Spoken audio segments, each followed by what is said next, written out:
There we go. Okay. Welcome everyone. You are listening to Trinity FM. We are Wee Lads, Big Problems, live here from Trinity Halls, Dublin today. And today we are going to be talking about Myanmar, the recent coup in Myanmar. We're going to be trying to get a better understanding of the situation by looking at its history, the history of ethnic conflict and, the sorts of oppression that have occurred in the country. What else do I need to say here?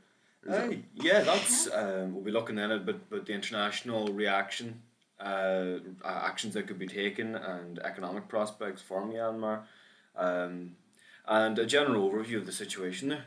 I think it's the general agenda for today. And again, as a preview, well, not a preview, as a pre-statement, I don't know what the word for that is.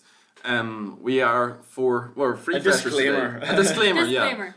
Unfortunately, Oisin can't make it today, so it makes us free freshers in Trinity College Dublin who began researching the issue about 5 days ago. We're going to try our best to... 5 days? Jesus, you're prepared.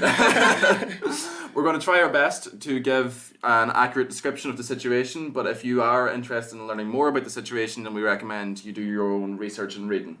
We'll be posting, if you check on the Spotify, we'll be posting some of the readings we did for this. If you want to take a look at them, go into any more detail on any part of the discussion we have today. But with that, I think we're ready to go. Alright then, Evan, would you like to chat to us a bit there about the basic history of Myanmar? Political history. Okay, well... So, the basic history, right, we're going to start from 1948 when Myanmar became an independent republic. It was previously under British colonial rule. And now, first things first, we have to understand that Myanmar is it's a medium-sized country, but there's a lot of ethnic groups in Myanmar beyond just the Burmese nationality, which is kind of like, we posted a map onto the Instagram story. If anyone wants to take a look at that, it's very informative and like picturing this in your head. But so in 1948 becomes an independent republic, and it stays mostly democratic right up to 1962 when a few non-Burman ethnic groups push for autonomy or federalism, depending on who you talk to, and putting that together, that push for autonomy and federalism, alongside weak civilian government. The military leadership stepped in and staged a coup d'etat in 1962. Then between 1962 and 1974, Myanmar was ruled by a revolutionary council headed by the head of the army at the time. And this is where the Burmese way to socialism comes in. Nearly all aspects of society were nationalised or brought under government control. And in 1974, a new constitution was adopted. We might skip over some of that and just go straight to 1988. Until 1988, the country was ruled as a one-party system, right, with the Burma Socialist Programme Party at the head.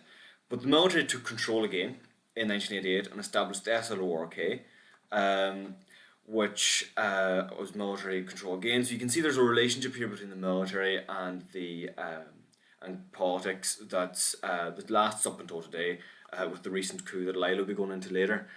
Interestingly, in 1990, we see that actually in 1988, political parties are no longer illegal. Really? So political parties in the country were just banned? Like, does that mean people could, take part in politics individually, or does that mean that there was just one political party that was allowed? It was a one-party system, yeah. Okay. So it was a bit like how Frank was chatting about last week, and like this party being part of the state and being an alternative power structure alongside the bureaucracy. It was very similar to that Soviet-style planning and the Leninist structure that they had. We shout out there to Frank last week. Absolutely brilliant episode if anyone wants to give it a listen. But so we have in 1990 there was free elections held for the first time in almost 30 years, and the National League for Democracy, where Aung San Suu Kyi comes in, who won nearly 80%, nearly 4/5 of the seats. In those first elections, right? And this is for a legislative assembly, right? Now, after the National League for Democracy wins the elections, The military government announces that, in fact, those elections weren't really for a legislative assembly. Instead, they were for a constituent assembly, which is going to draft a new constitution. That's grand. I'm assuming they were up for drafting the new constitution. Then they broke the news that it was the military government that was going to decide when they got to meet, and they just never decided to have them meet, and instead created a different national convention to formulate a new constitution, which lasted right up until 2008, right? So, just, I suppose, the next bit then is on the 2008 constitution. And yeah, like, how did this new constitution, work? So why was the military so desperate to, not have Aung San Suu Kyi make her own constitution? Why was it so desperate to form its own constitution? And then when it was implemented, what was on this constitution that Yeah. There was a big push for democracy in Myanmar at the time, right? And also the military government was economically completely incompetent. That between that 1974 to 1988 period, Myanmar become one of the poorest countries in the world, right? And there was a feeling that with a more democratic government they could get rid of Western sanctions and they could move towards better economic growth. And it was kind of a calculated risk taken on behalf of the military to think that, right, we'll go for this kind of liberalization of society, right? Now, the 2008 constitution, right? They didn't just give up power. That wouldn't be like them now, would it? The legislative, it's broken down to the legislative and executive branches, right? So legislative authority is in a bicameral parliament. So there's two houses of parliament. The Assembly of the Union is the general building, and then there's the House of Nationalities and the House of Representatives.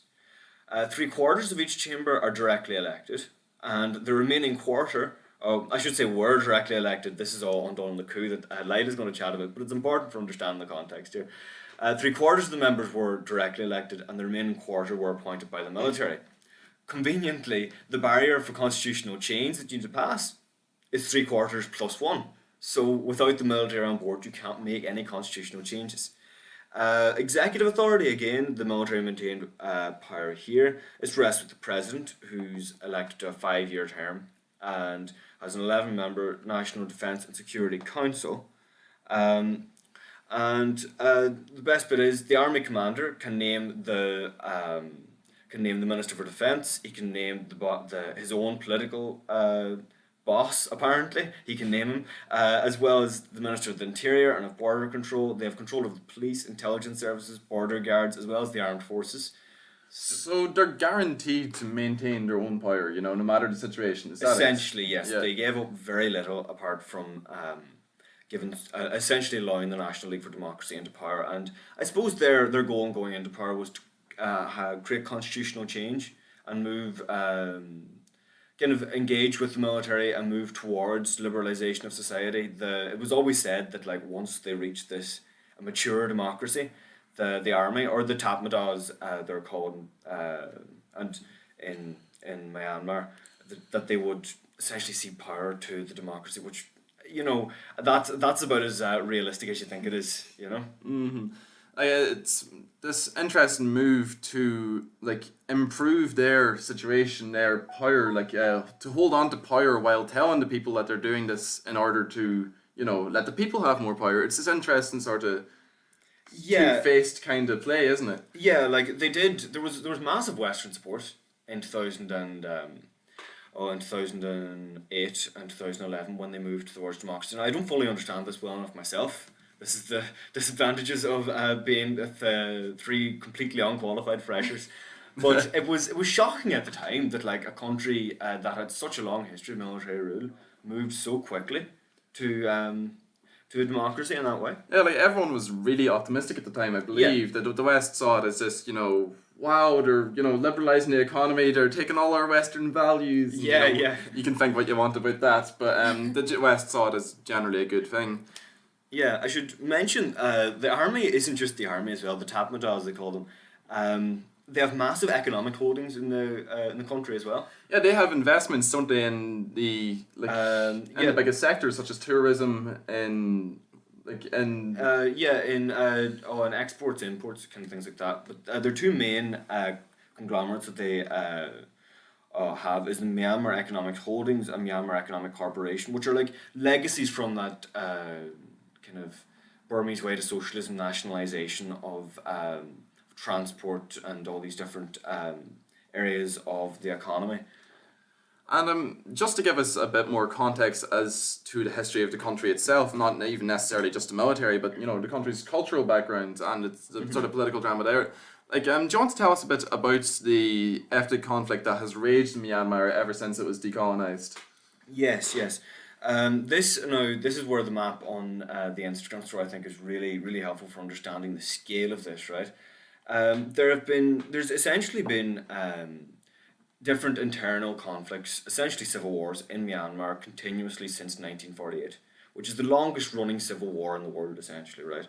And at the minute, there are 6 different groups and conflicts going on.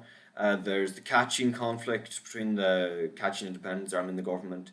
This is from 2012 now, so this list is old news now, but all these conflicts are still going on. There's at that time there was already a war between groups representing the Rohingya Muslims, which I'm sure we'll be mentioned later, and Rakhine State and Shan Lahu Kara minority groups in the eastern half of the country. There's a lot of conflict in Myanmar, right? And I suppose the main cause of this was how since 1948 Myanmar has kind of struggled to form an identity that is reflective of all the ethnic groups in Myanmar. So there's the Burmese ethnic group that lives kind of in the centre around the coast and around the border regions in Myanmar. There's a lot of those ethnic groups have strong feelings of resentment towards the central government, and they've pushed for autonomy, separation, even just federalism. And I suppose you can say that, like, as much as identity comes into it and the fact that there's no national identity, there's also constitutional and legal oppression happening to these groups. So under that 2008 constitution we were talking about, ethnic groups, some ethnic groups aren't given the same rights as Burmese citizens. Larger ethnic groups tend to be given more rights than smaller ethnic groups. Yeah, and I think this is really interesting because when Burma was colonized, when it was under British colonization, there was a sort of social hierarchy, where the British obviously were at the top. They loved to do that, didn't they? Yeah. The Brits, we love them, don't we? And there were Indians, Chinese, and Christianized minorities in the middle. And it's interesting that the Buddhist Burmese were actually at the bottom of this hierarchy. And it's interesting to see how this sort of turned round when Burma gained its independence, because they were repressed for so long that they, not necessarily that they saw it okay to oppress people and to have a social hierarchy where some groups are at the top and at the bottom, but it is that's how it resulted. But yeah, it was essentially the creation of division within within countries that were colonized tends to lead to a lot of division later on when independence is gained, I suppose. Do you want to chat a bit about that, Lila? Oh yeah, I mean that's directly where the conflict between the Rohingya and the Buddhist majority comes from. I mean, the Rohingya sided with British colonists, while the Buddhists sided with Japan because they hoped that it would end the colonial rule. Let's see. Oh, yeah, no, it is a fascinating history. It's something that I had no idea about, and embarrassed to say it almost that I had no knowledge that there was such a sheer level of conflict going on in Myanmar for and so it long. Runs deep. Oh I yeah, had no very idea. deep, yeah. And neither did I, and that's been the interesting thing about doing this show. It's every week I just discover 1,000 new things that I knew nothing about before, and that's why doing this show is so fun. It's we're learning about things that otherwise we would never hear about. And do you want to chat about the peace process in that has been it's been going on. There's been attempts at creating peace within these conflicts since 1948, essentially. Suu Kyi, the previous leader in Myanmar, she essentially, when she came into power in 2011, she inherited what was described in one of the readings that we did as the world's most labyrinthine peace process. And it is an absolute disaster. Like, it is shocking how bad this peace process is. One of the issues with the peace process is that it recognises just about 8 armed groups, which represent only 20% of Myanmar's guerrilla warfare, right?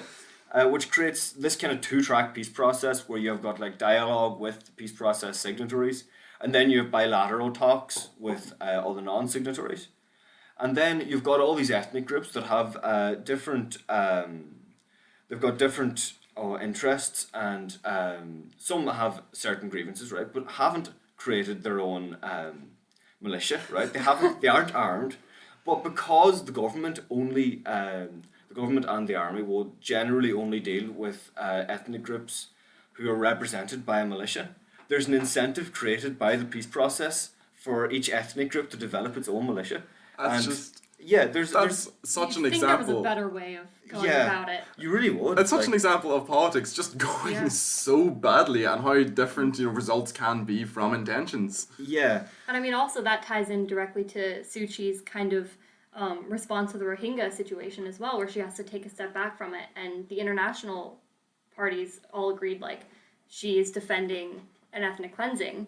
Yeah.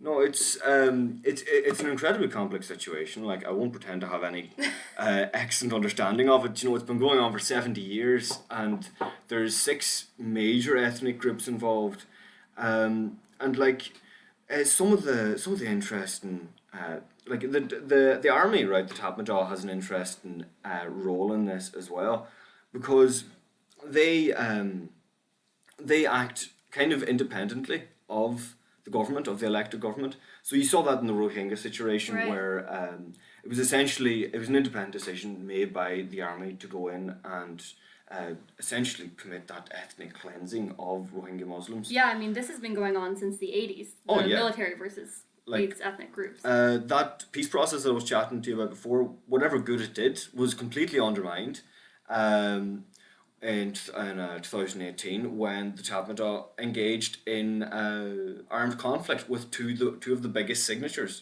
to the peace process, right? Again, they when the predecessor to Suu Kyi was organising this peace process, the nationwide ceasefire agreement, right? The army announced that 6 of the biggest militias wouldn't be allowed to join it, and so they've made it very hard, right? I suppose I didn't really introduce this properly, but the Tatmadaw sees itself almost as like a guardian of Myanmar and of all of the unity in Myanmar, and as fundamentally opposed to any kind of federalism. So they are naturally politically disposed to not engaging with these groups unless it's the only option. So that's a bit there about the history of Myanmar. I think Gavin covered it very well there. He's done his research. You could do a PhD in the ethnic conflict in Myanmar and still have absolutely just only know a tiny bit of the scale of it. It's such a complex sort of web of conflict, and there are so many dimensions to it that you could sit there and study it for 40 years of your life and you'd still not have a proper grasp of it. Really, yeah. I think it's something that actually would 100% be best learned by experience. And if you want to listen to any Burmese activists, oh yeah, definitely. I think there's a Sophia event in the works. There is a Sophia event in the works, actually. We shouldn't spoil it yet, it's not definite, but we'll hopefully have someone come in to chat about the situation in Myanmar, an expert on the subject who will be... Will probably know more than we do. They will know more than we do. So yeah, that's it is an incredibly complex situation, but it's important to understand for understanding anything else in Myanmar, because I think there's a problem that comes in a lot of like discussions about other countries, especially from like our point of view as Westerners, where we just assume that the country's the country and that it has its own interests. Do you know? Whereas this is obviously something completely different. You know. Yeah, it's very easy to take shows like this, and God, I might be guilty of doing it from time to time, but to look at a country as just a country and to not properly recognise the different facets of the country and the fact that it's there are different divisions and different wants in the country, and that's something I think as Westerners we really need to try to focus on, is understanding that it's not just Myanmar/Burma. It's like it doesn't have its own set of interests really. There's just so many social groups in these countries, the same as our own, that have very different wants and needs. And anyway, Lila, you're here today to chat to us a bit about the coup itself and what's happened in the last month or so. And would you like to go on? I mean, I think Evan's points are a perfect segue into it, seeing as it's all about the military. So I want to start with the end of January 2021, where the election has ended and the NLD has won by a landslide. So we should mention there was an election last year. There was an election last year, and led by Suu Kyi, they won by a landslide, and it was a fair election.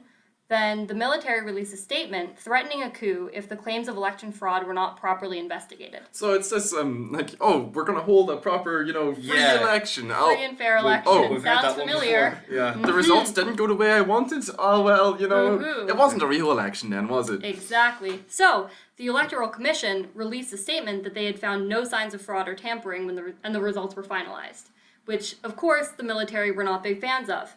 So the dawn of the morning of February 1st, all the high-profile leaders of the NLD were arrested, and they still remain under house arrest, even though I believe it was 2 days ago they said that they were going to release Suu Kyi, and they didn't, which is, concerning. So the coup took place right as the parliament was meant to open, so the military junta that they put into place actually removed 24 ministers from their current positions. 24 ministers. And replaced them with 11 military leaders instead. Yeah. Right off the bat. Yeah, no, it's like, definitely there's the relationship that the military has with the government in Myanmar for me it was something that I found hard to understand a long time ago before I really got into politics, with like how militaries could have political roles. Right, it was so crazy to me finding out the military has seats in parliament. I mean... Yeah, like, they have seats in parliament. They've been inextricably linked with the development of Myanmar and, like, the political identity of the country over the last, since 1948, really. Yeah, and I mean, I was reading, I think it was from the BBC, but don't... We've lost our internet connection. Oh, it's back.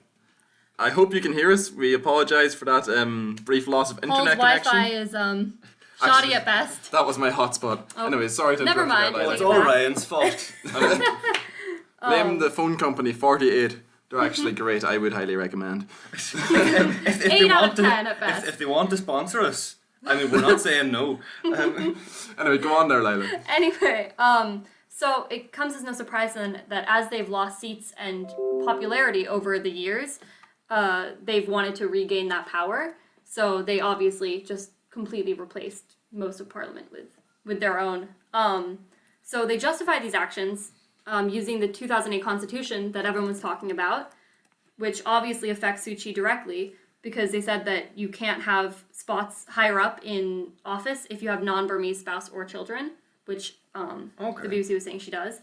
So they also said that they found illegally imported walkie-talkies in her residence, and that's what they used to arrest her. Illegally imported walkie-talkies is what they're using for house arrest, along with obviously saying that she and others broke COVID protocol as well, of course. Which is where COVID plays into this. Yeah.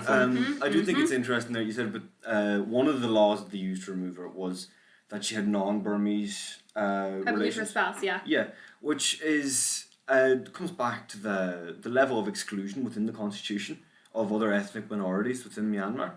You know, it's deeply ingrained into the way the country is run, Exactly. and that's what leads to so much ethnic conflict and instability. Yeah, it is a country built on exclusion, and well, I mean, really, we can blame the British for that one. Constitution, anyway, yeah. Yeah, like No, the you can with the division there. It mainly stems from from British colonialism. I think you can 100% say that was the Brits' fault because they created, you know, divisions in the first place, and now just division and exclusion is so just Ingrained into the culture, the political culture in Myanmar is, and like it is that that's what's led to so much in terms of so much conflict, is the idea that like people, these ethnic groups feel that they can't speak to each other, or they can't discuss, because there's so much deep-seated grievances, and there's this kind of essentialist notion that like they're warring tribes, you know, that have been at war forever. It's kind of that.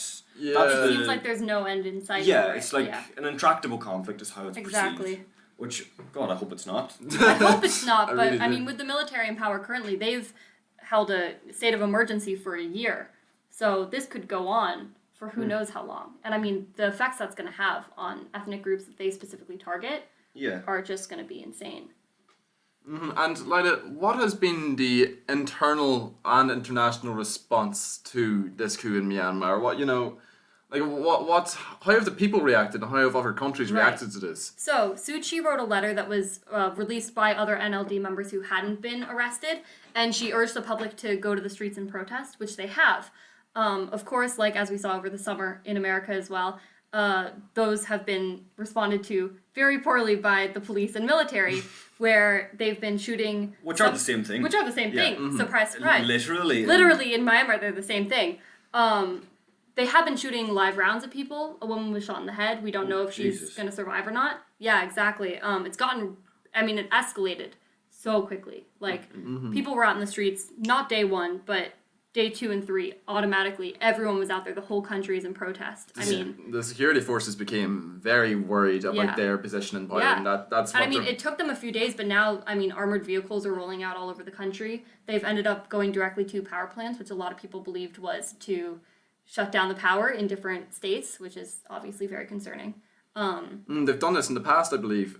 They have shut off internet Yeah. and power for certain areas that have ethnic minorities Yeah. in them that have, you know... Yeah. Actually, yeah. I Spoke remember out reading against about them. And I should mention that they have actually put a block on Facebook, WhatsApp, and other messaging groups, and for a day completely shut down the internet. They reverted that that. after... Within certain regions, which regions, yeah. makes it very hard for the state to ever be perceived as, you know, a fair dealer Yeah. in these conflicts. Exactly. I mean, they shut down the internet completely for a day, which obviously resulted in the largest protest that they had seen from this Yeah. coup. And they reverted that, but all these messaging sites are still blocked. So it's just like the situation in Hong Kong where they have to communicate in different ways and, you know. Yeah. No, that's so yeah, you were talking then about like the effect that this has had within Myanmar. So what would you say about outside Myanmar then? Right. I mean, we were talking a little bit before we started about the analogy of like the bad mother, you know, just waving a finger and kind of letting it go. I don't want to... Not the UN waving a Not the finger. UN waving a finger. I don't want to be like pro American intervention or anything, because that definitely could have some really negative effects for the country as a whole, as we've seen in other situations. But the UN, EU, and 11 other nations have called out Myanmar and the leader of the military against this. It was Joe Biden's first, global press thing was about this. Yeah. Of course, the U.S. has stated sanctions, have put sanctions in place. Surprise, surprise. I They don't know who actually, that's going to affect. I was reading a bit into that actually, not to spoil my later section, but the US has at least so far refrained, which is out of character for the US, from placing economic sanctions Right. on the country. Instead, they've placed sanctions on the leaders themselves. But I Yeah. think the important one that the Biden administration at least has done is the Myanmar military actually has $1 million worth of, or $1 billion. I can't. It was a lot of money. It was a lot, A lot of money, yeah. Stored in the U.S. And the Biden administration has actually made moves to block the military from claiming these funds, and they have also the sanctions they've imposed. They've stopped exports to the Myanmar government during this crisis. Japan has actually been doing the same thing. I mean, there's some companies within the country that have been working actually with the Myanmar military. Didn't do tons of research on how that works, but and they've completely pulled out of agreements with them and everything. So it is really trying to push back economically. Yeah, like that's this interesting idea in that you really want to push back economically, but not in the same sense that we have done that the West has done in the past, in which I mean, the people have just lost their democracy. You don't want to take their money away from them too. You want to impose economic sanctions on them that affect you want them to not affect the people, and you want the military to hurt. Yeah, exactly. To be honest, like economic sanctions, like they don't tend to do much anyway. No. You know, it is almost a cop-out foreign policy. Yeah. From Western leaders. It's signaling. It's a saying that like we don't approve. Yeah. But we're not actually going to do anything major to help the situation. Yeah, like as Lila said earlier, we were joking about a parent wagging the finger, and that's what it feels like the UN has been in this, and it is in many situations. And it says it's like a mother sitting there, and the kid's destroying someone's home or something, and the mother stands back and she says, "No, Timmy, don't do that. We don't like that," and does nothing else. Yeah. That feels like what the UN's response to this has been. No, definitely. Like, I suppose, is there any scope for any other kind of international action, or like apart from intervention by like more stronger sanctions or sanctions against particular members of of the regime, high up in the regime? It's hard to see what can be done. I mean, this is what's so concerning about it is like sanctions are the only way that I know of trying to say and do something about this without military intervention, military intervention, which we definitely, I mean, I would say don't want. Well, there's no way, no matter what your opinion of military intervention in general is, okay?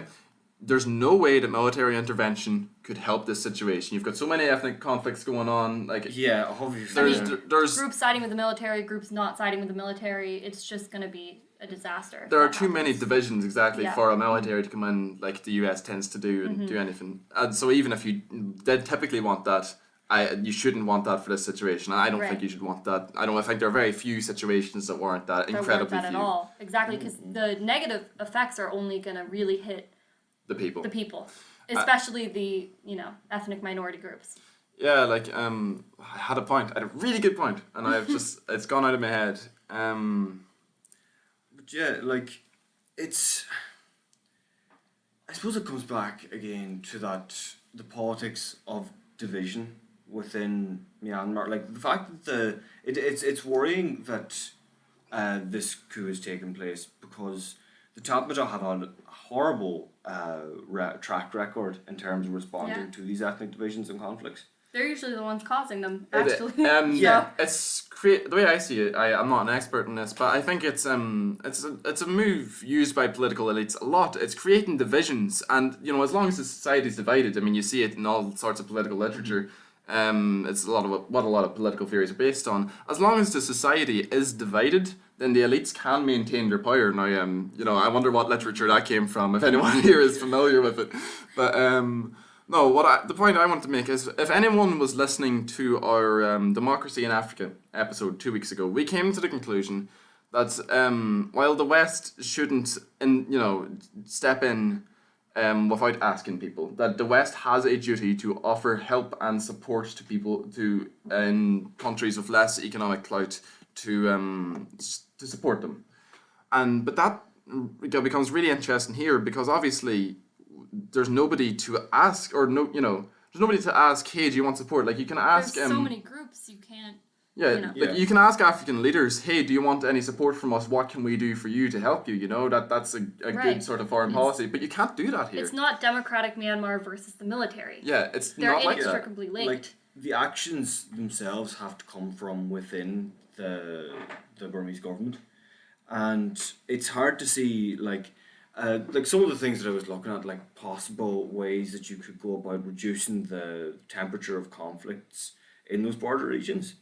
Would include, like redrawing up the peace process, making it so that the government becomes a little more federalist and a little more responsive to these ethnic minorities, and recognises the grievances of ethnic minorities, even when they don't have organised armed militias, and like recognising that kind of a thing. But it's I think that's what the NLD wanted, the National League for Democracy wanted. That's the end goal, I believe. But the military has so much economic power that they can just prevent this from happening, and they have done so. And Lila, do you want to chat any more about like what have been the recent developments in the coup, in recent days? Right. Well, so I mean, the military has completely seized all power. They've tried everything they can now to maintain that way. And obviously the NLD is going to respond negatively to this, but they've suspended all laws that restricted security from detaining suspects or searching through private property, which is going to lead to more NLD raids and more house arrests, and the military is just going to maintain all that power. I mean, I talked all the stuff in the recent actions section has been kind of majorly discussed. I think the main thing we have to be looking at here is the effect this is going to have specifically on the Rohingya, seeing as the military has been the persecutors of them for so long. And do you want to chat a little bit about, because we chatted about what's happening to Rohingya in China Right. the last day. Would you like to chat about what's been happening in Burma to Rohingya Muslims? Yeah. So, I mean, this dates back so far with the divides between the Buddhist majority and the Rohingya minority, but the main start of it was 1982, when the government passed the Citizenship Act, which recognized 135 ethnic groups in the country, which is a lot. The Rohingya was not on the list. Surprise, surprise. Surprise, surprise. So, they're essentially an undocumented group of people in a country. They have no citizenship, no land rights, nothing. There's over 1 million of them. They can be traced back to the country to the 15th century. That's really interesting. I didn't know that. A dimension that I find interesting about this is that the threat the Burmese feel from the Rohingya in their geographical situation, because Burma is surrounded by majority Muslim countries, and it seems that the Burmese are so determined in Burmese nationalism in just holding on to their identity that they feel a sense of threat from the Rohingya. Yeah, and I mean, this is something that that has kind of come up a lot in the conflict. Is the government pushes the Rohingya, or the military pushes the Rohingya out of the country. Most of them flee to Bangladesh, but when they return, they're seen as illegal immigrants, which, I mean, as we know from a lot of other countries, are, seen treated incredibly poorly, shown with a negative light, which obviously has a horrible effect on them. And essentially dehumanized completely in the eye of the public, which allows for that kind of, with the intervention of the army then and the ethnic cleansing. And the issue is that there's no way for them to push back. I mean, in 2016, they formed a small group, the Arakan Rohingya Salvation Army, which coordinated small attacks on border police stations and resulted in 12 police officer deaths, which, I mean, you can't necessarily blame them for when they've had no way to push back against this for generations. It's the spiral effect of it. Yes, exactly. And the retaliation from that was, I mean, insane. It was 400 deaths and 400,000 sought refuge in Bangladesh. Yeah, there's a long history of spiral that effects spiral, like that occurring, particularly in Myanmar, where ethnic groups would militarize against the government, and then other ethnic groups would militarize for the government. And then other ethnic groups, especially in Rakhine State, where there's a big conflict between the Rakhine minority and the government. Non-Rakhine ethnic groups are also militarizing now because they can't depend on either the government or the Rakhine militia for support or for security, so they have to find that themselves. Yeah, and this is how the military keeps getting away with it, is that there's so many groups conflicting here that, when you've been taught and conditioned that this one group specifically is violent and is illegal in your country, you're tending to, more likely sway that way. There's another facet of that, and that's the land that the Rohingya Muslims typically occupy in Burma is it's a very barren land. There hasn't been much investment into it, and I think that's intentional from the government probably. Yeah. There isn't much economic opportunity, and so it seems that a lot of the Burmese nationals see the Rohingya as an economic burden. they don't, they don't produce anything. They don't work as much as us, like they see them as a completely separate group and as an economic burden. And I think the way that the elites have managed to create this vision of them just by, investing less in areas that have Rohingya majorities is a vicious cycle. Yeah. And I think this situation, not to get too, off topic, but it's a bit comparable. We were chatting about to Israel and Palestine, in that, as this vicious cycle, I think Israel and Palestine is a good example of it, in that Israel represses the Palestinian people. And then, if you're oppressing people for long enough, and if you're, treating them badly enough, there's going to be some pushback. There is going to be pushback, and I think a lot of elites know this. They use this as a strategy. And the second that there is even the tiniest bit of pushback, it's all over the mainstream news. It's all chatted about in parliaments and all the rest, and they use that as a justification to oppress this ethnic group further. Yeah. And it's this cycle, and I don't know, what the right thing to do there is if you are an oppressed minority. Exactly. Because. And this is what's so concerning about the military rule right now, is that with a state of emergency for at least a year, they can push that another year and another year. If nothing happens, it's then a coup, and it's a coup, they've done and it well. They've done it well. It's honestly impressive and kind of shocking. But the effect this is going to have on the groups that they've been persecuting for decades is the magnitude of it is going to be insane. Yeah. I suppose I'll chat a wee bit about my section, which is it's less about the conflict between ethnic groups and just more about what the situation for people living in Burma in general is right now. It's since 2011 there's been this goal for liberalisation of the Burmese economy. The West at least sees it as incredibly successful, and I think I would be inclined to agree. No matter what you think of markets and what you think the end goal of markets is, or what the end point of markets will be, since opening up the country to foreign investment and all the rest, poverty rates have dropped from 56% in 2011, or no, I think that was 2008 maybe, to it was 24% in 2017.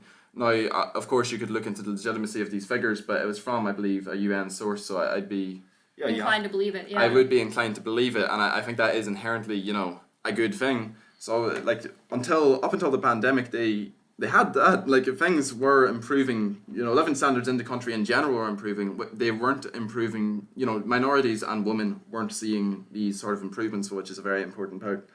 The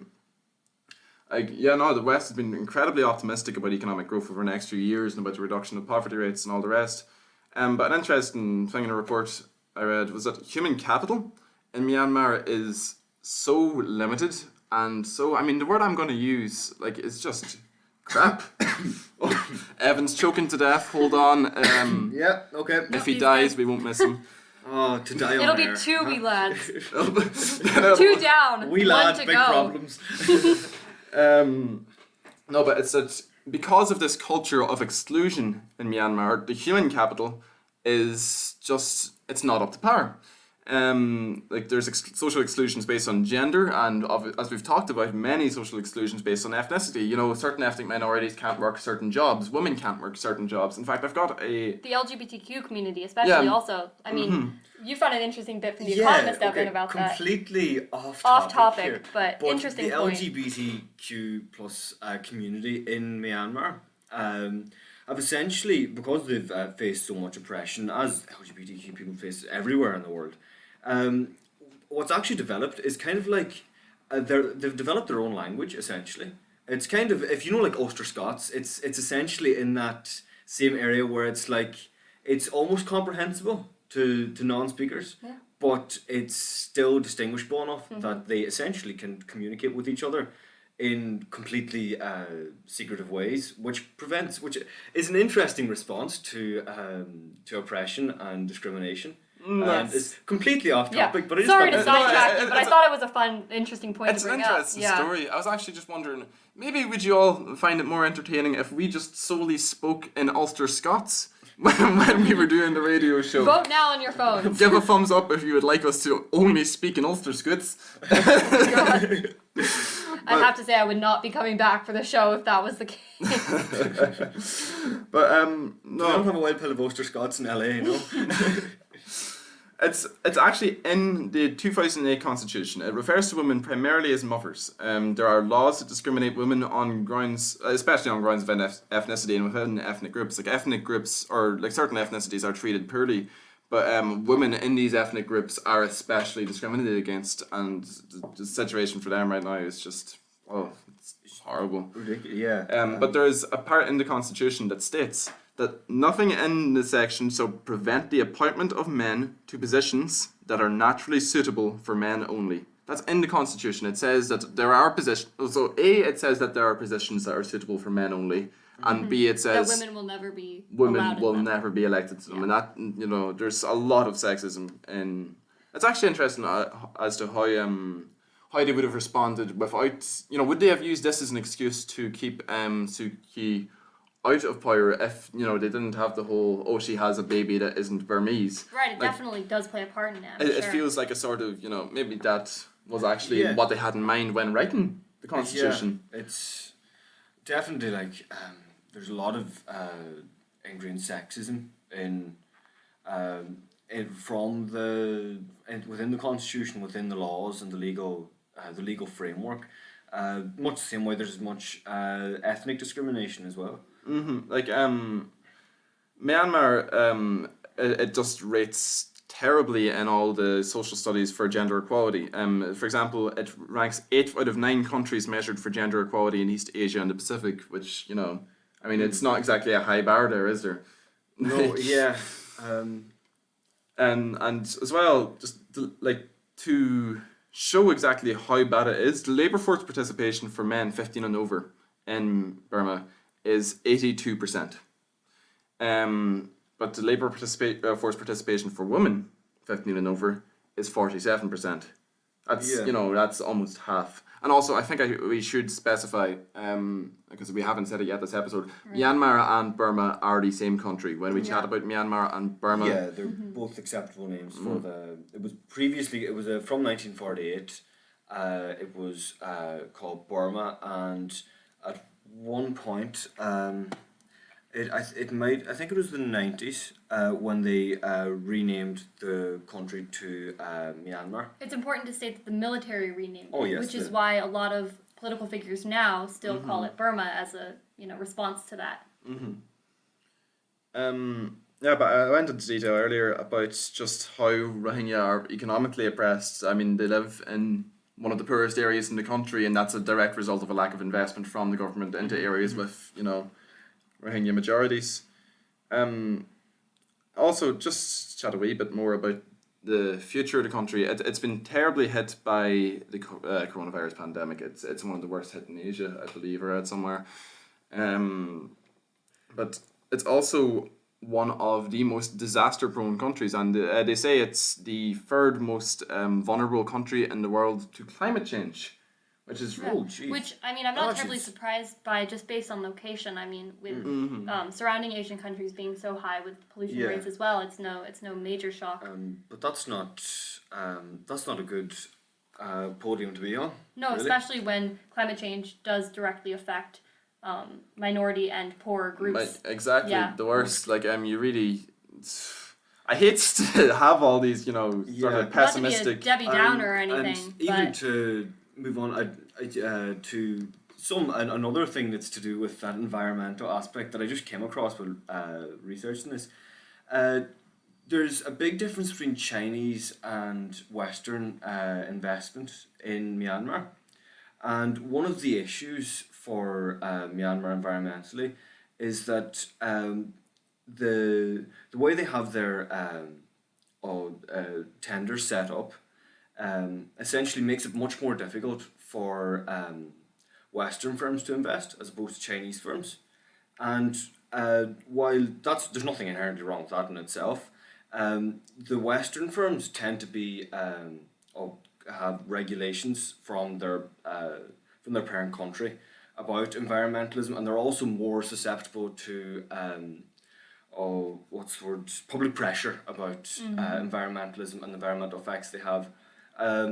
This is another area where the army and the government essentially kind of clash, where the government making statements, or made statements when there was a government that wasn't the army, made statements regarding this, saying that, like, essentially, yes, investment's always welcome, but it has to be environmentally friendly, and it has to, like, it has to respect the local areas. You know, there's stories of like dams being built that wasn't properly thought about what was going to happen downstream with poor farmers on the riverbank, and things like that, where essentially there's this, it's made it much harder for firms to come in and invest responsibly, and it's opened up to a lot of firms that want to go in and don't have to care about the repercussions, essentially. Just on purely financial Yeah. basis. And do you think with the military empowered that's going to increase? Probably. Sorry if you couldn't hear us there for a minute. I think we lost internet connection again. We love Trinity Halls.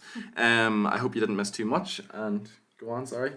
Well, I was just asking Evan if he Yeah. thought that, you know, with the military being in power now, if he thinks more firms that are less likely to care about environmental Okay, aspects yeah. of it are going to come in. That's probably like, yeah, there's always the element where, like, even dictatorships and military governments and things like that do still have to care about public opinion, Right. and where it's egregious, they probably won't go ahead with things like that. But as a long-term future, it doesn't look too good. Like the issue with public opinion and climate change is that if the public aren't seeing, you know, real horrors and not properly educated on the subject, then they're not going to, you know, really care about. Yeah, it's probably it's not one of the, it's a poor problem for democracy to have to tackle, essentially, because And it's also I think climate change now is providing the biggest challenge to capitalism in our age, in that businesses are built for profit. They're not, you know, we rely on businesses for so much of our infrastructure and all the rest. They're not built for profit, and unless we can think of, you know, some amazing innovative way for, you know, businesses to really profit off climate change, then profit off the, you know, prevention of climate change, Yeah. then we've lost internet connection again. God damn it. Sorry, the internet is going, but no, unless, like, you can find some mental incentive for profit incentive for businesses to prevent climate change, then they won't. And I think it would be incredibly difficult to find that sort of profit, you know, incentive. Yeah. And I think Right. that's why capitalism, while it's been good for one or two countries, possibly, like, Yeah. it is fading globally. That's a whole different Anyway, episode. That's a whole other that's a episode. whole that other we could- episode. We could go Um, into that. I think what we call it there. Yeah, I think that's. I mean, that's been a We've big covered all overview. the aspects of it, yeah. Between ethnic conflict, or the recent coup. I know we didn't go too in depth on the Rohingya Muslims and the ethnic cleansing there, but I feel like that's something that would need its own treatment in and of itself. And I think that group deserves. Yeah, their yeah. own- I think yeah. someday we will do an episode purely Definitely. on There's a lot to Muslims tackle there. internationally, Yeah. you know. But thank you all very much for listening. We really appreciate all your support. You're brilliant to us. Really, you spoil Yes. us. We are Wee Lads, Big Problems at Trinity Halls, Dublin. Yes. And just thank you very much. Goodbye.